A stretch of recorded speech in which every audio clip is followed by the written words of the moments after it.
भागकर शादी करने वाली एक लड़की की कहानी। ट्रेन के इसी कंपार्टमेंट में मेरे सामने की सीट पर बैठी लड़की ने मुझसे पूछा, हेलो, क्या आपके पास इस मोबाइल की सिम निकालने की पिन है?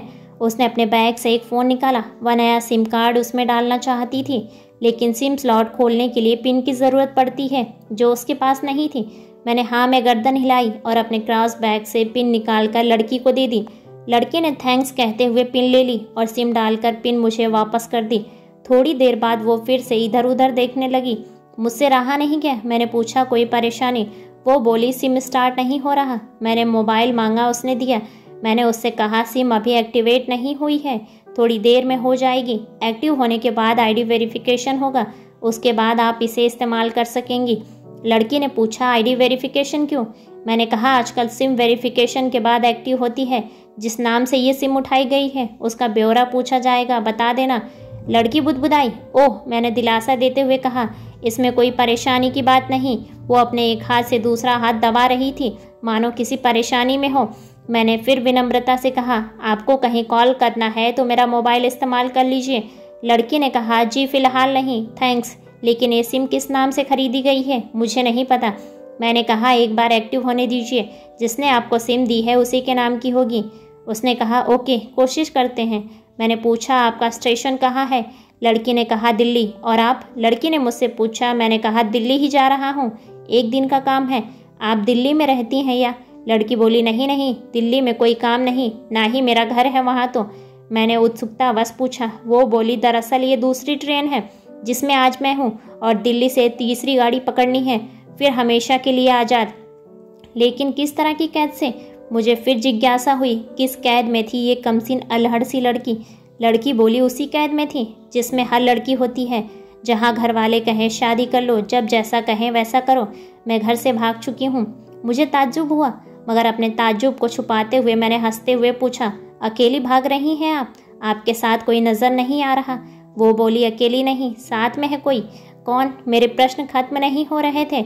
दिल्ली से एक और ट्रेन पकड़ूंगी और फिर अगले स्टेशन पर वो जनाब मिलेंगे और उसके बाद हम किसी को नहीं मिलेंगे। ओह, तो ये प्यार का मामला है? उसने कहा, जी।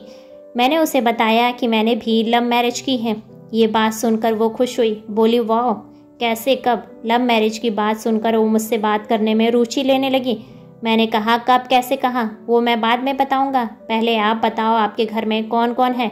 उसने होशियारी बरतते हुए कहा, वो मैं आपको क्यों बताऊं? मेरे घर में कोई भी हो सकता है, मेरे पापा, माँ, भाई, बहन, या हो सकता है भाई ना हो, सिर्फ बहनें हो, या ये भी हो सकता है कि बहनें ना हो और 2-4 गुस्सा करने वाले बड़े भाई हो। मतलब मैं आपका नाम भी नहीं पूछ सकता? मैंने काउंटर मारा। वो बोली, कुछ भी नाम हो सकता है मेरा, टीना, मीना, रीना, कुछ भी। बहुत बातूनी लड़की थी वो। थोड़ी इधर उधर की बात करने के बाद उसने मुझे टॉफ़ी दी, जैसे छोटे बच्चे देते हैं क्लास में। बोली, आज मेरा बर्थडे है। मैंने उसके हथेली से टॉफ़ी उठाते बधाई दी और पूछा, कितने साल की हुई हो? वो बोली, 18। मतलब भागकर शादी करने की कानूनी उम्र हो गई है। वो हंसी। कुछ ही देर में काफ़ी फ्रैंक हो चुके थे हम दोनों, जैसे बहुत पहले से जानते हो एक दूसरे को। मैंने उसे बताया कि मेरी उम्र 35 साल है, यानी 17 साल बड़ा हूँ। उसने चुटकी लेते हुए कहा, लग तो नहीं रहे हो। मैंने मुस्कुरा दिया। मैंने उससे पूछा, तुम घर से भागकर आई हो? तुम्हारे चेहरे पर चिंता के निशान ज़रा भी नहीं हैं। इतनी बेफिक्री मैंने पहली बार देखी। खुद की तारीफ सुनकर वो खुश हुई। बोली, मुझे उन जनाब ने पहले ही समझा दिया था कि जब घर से निकलो तो बिल्कुल बिंदास रहना, घर वालों के बारे में बिल्कुल मत सोचना, बिल्कुल अपना मूड मत खराब करना, सिर्फ मेरे और हम दोनों के बारे में सोचना। और वही मैं कर रही हूँ। मैंने फिर चुटकी ली। कहा, उसने तुम्हें मुझ जैसे अनजान मुसाफिरों से दूर रहने की सलाह नहीं दी? उसने हंसकर जवाब दिया, नहीं, शायद वो भूल गया होगा ये बताना। मैंने उसके प्रेमी की तारीफ करते हुए कहा, वैसे तुम्हारा बॉयफ्रेंड काफ़ी टैलेंटेड है। उसने किस तरह से तुम्हें अकेले घर से रवाना किया? नई सिम और मोबाइल दिया, 3 ट्रेनें बदलवाईं ताकि कोई ट्रैक ना कर सके। Very talented person. लड़की ने हामी भरी। बोली, बहुत टैलेंटेड है वो, उसके जैसा कोई नहीं। मैंने उसे बताया कि मेरी शादी को 10 साल हो गए हैं, एक बेटी है 8 साल की और एक बेटा 1 साल का। ये देखो उनकी तस्वीर।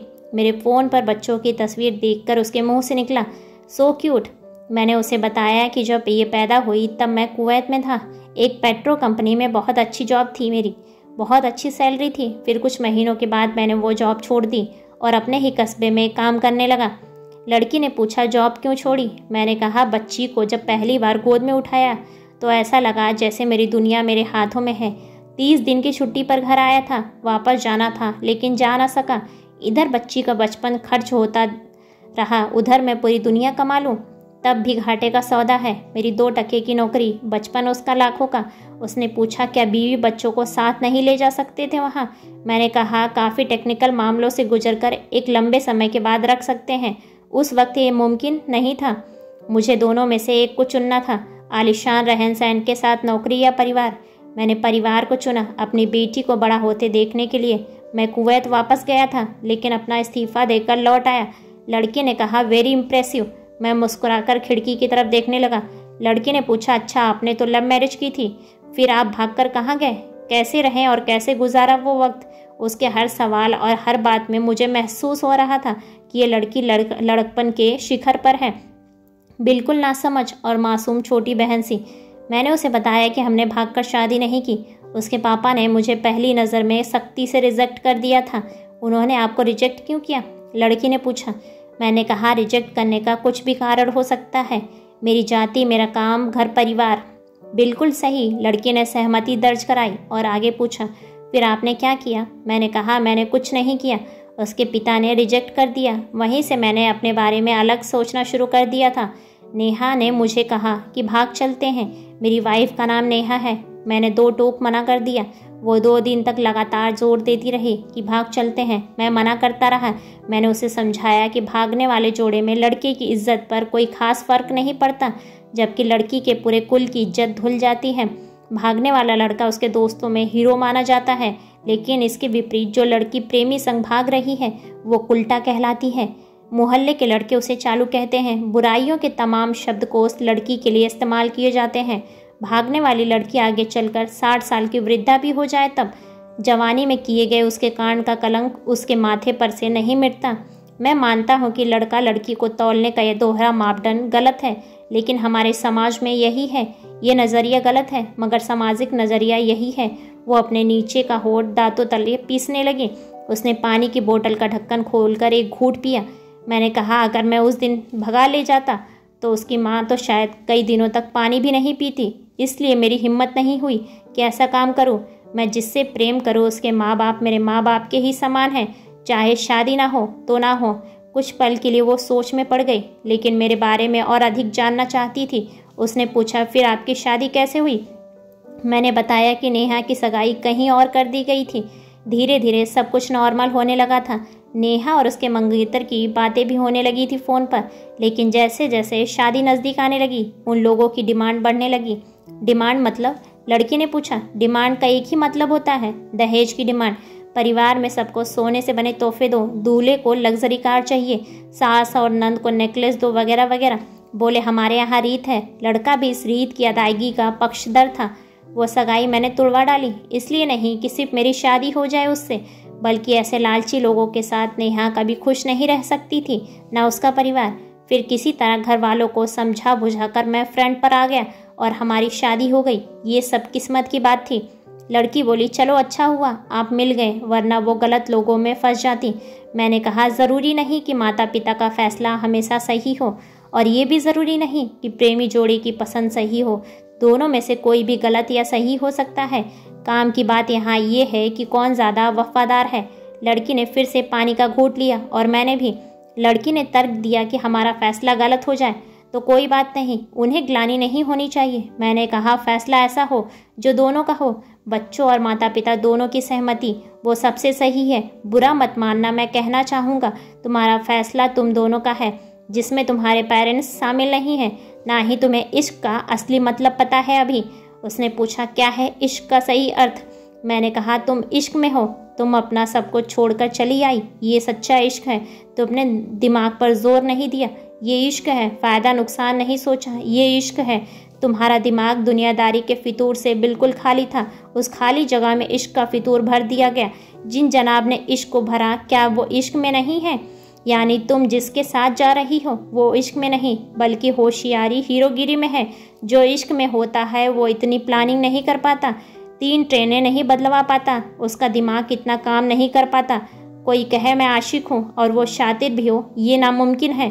मजनू इश्क में पागल हो गया था। लोग पत्थर मारते थे उसे। इश्क में उसकी पहचान तक मिट गई।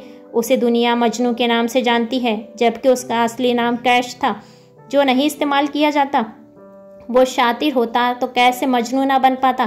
फरहाद ने शीरी के लिए पहाड़ों को खोदकर नहर बना डाली थी और उसी नहर में उसका लहू बहा था। वो इश्क था। इश्क में कोई फकीर हो गया, कोई जोगी हो गया। किसी माझी ने पहाड़ तोड़कर रास्ता निकाल लिया। किसी ने अतिरिक्त दिमाग नहीं लगाया, चालाकी नहीं की। लालच, हवस और हासिल करने का नाम इश्क नहीं है।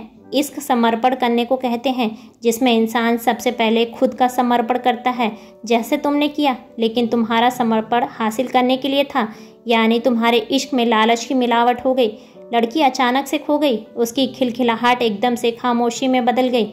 मुझे लगा मैं कुछ ज़्यादा ही बोल गया, फिर भी मैंने जारी रखा। मैंने कहा, प्यार तुम्हारे पापा तुमसे करते हैं। कुछ दिनों बाद उनका वजन आधा हो जाएगा। तुम्हारी माँ कई दिनों तक खाना नहीं खाएंगी, न पानी पिएंगी, जबकि आपको अपने आशिक को आजमा कर देख लेना चाहिए था। ना तो उसकी सेहत पर कोई फ़र्क पड़ता, ना दिमाग पर। वो अक्लमंद है, अपने लिए अच्छा सोच लेता। आजकल गली मोहल्ले के हर तीसरे लौंडे लपाटे जो इश्क हो जाता है, वो इश्क नहीं, वो सिनेमा जैसा कुछ है। एक तरह की स्टंटबाजी, डेयरिंग, अलग कुछ करने का फितूर, और कुछ नहीं। लड़की का चेहरे का रंग बदल गया था। ऐसा लग रहा था अब वह यहाँ नहीं है। उसका दिमाग किसी अतीत में टहलने निकल गया है। मैं अपने फ़ोन को स्क्रॉल करने लगा, लेकिन मन की इंद्री उसकी तरफ थी। थोड़ी ही देर में उसका और मेरा स्टेशन आ गया। उसके मोबाइल पर मैसेज टोन बजी। देखा, सिम एक्टिवेट हो चुकी थी। उसने चुपचाप बैग में से आगे का टिकट निकाला और फाड़ दिया। मुझे कहा, एक कॉल करना है। मैंने मोबाइल दिया। उसने नंबर डायल करके कहा, सॉरी पापा, और सिसक सिसक कर रोने लगी। सामने से पिता भी फ़ोन पर बेटी को संभालने की कोशिश करने लगे। उसने कहा, पिताजी आप बिल्कुल चिंता मत कीजिए, मैं घर आ रही हूँ। दोनों तरफ से भावनाओं का सागर उमड़ पड़ा। हम ट्रेन से उतरे। उसने फिर से पिन मांगी। मैंने पिन दी। उसने मोबाइल से सिम निकालकर तोड़ दी और पिन मुझे वापस कर दिया। ऐसे ही बेहतरीन कहानियों को सुनने के लिए वीडियो को लाइक और चैनल को सब्सक्राइब करें और अपने विचार कमेंट्स बॉक्स में कमेंट्स करके हमें ज़रूर बताएं। धन्यवाद।